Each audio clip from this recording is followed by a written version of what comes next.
সুশিক্ষা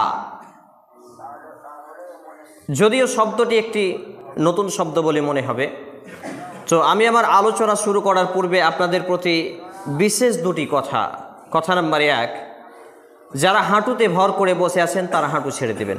এটা জুমার দিনের আদব নয়। হাঁটুতে ভর করে হেলান দিয়ে বসা এটা জুমার দিনের আদব নয়। এবং আপনার সামনের যেই জায়গাটাই ফাঁকা আছে সেই জায়গাটা আগে পূরণ করে নেবেন।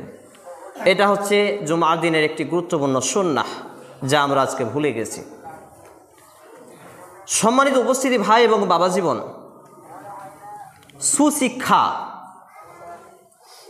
এই সুশিক্ষা যখন আমি শিরোনামে দিয়েছি, আলোচ্য বিষয়ে নাম দিয়েছি অনেক জ্ঞানবান ব্যক্তির, এটা একটা প্রশ্ন চলে আসতে পারে যে শিক্ষার আবার সু অথবা কু হয় নাকি?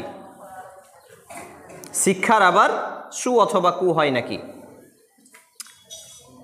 এর জন্য আমি এক্সাম্পল হিসাবে সংক্ষিপ্তভাবে যে কথাটি বলছি, শিক্ষার সু এবং কু হয়। উদাহরণস্বরূপ হিসাবে আমরা বলতে পারি, বর্তমান সময়ে যদি আপনি লক্ষ্য করেন, দৃষ্টিপাত করেন, যেই ছেলেটা, যেই লোকটা, যেই মানুষটা মনে হচ্ছে যত বড় শিক্ষার ডিগ্রি সে অর্জন করেছে তত সে জোচ্চোর, তত সে বাটপার, তত সে লুটেরা, তত সে অন্যায় অপকর্মকারী। কিভাবে?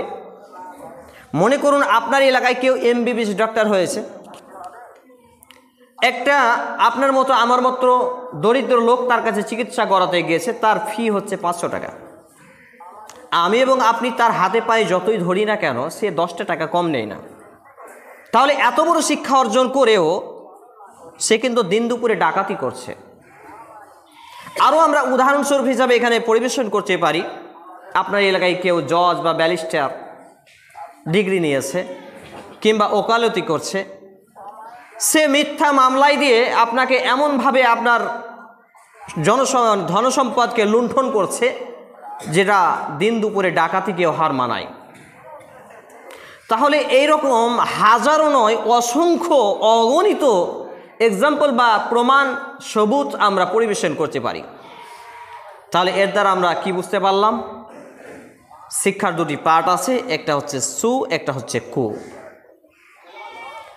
সুশিক্ষার পরিচয় নিয়ে কথা বলবো, তার জন্যই আমি আপনাদের সামনে দ্বিতীয় খুতবার পরে প্রথম যে আয়াত কারিমা দুটি পাঠ করেছি,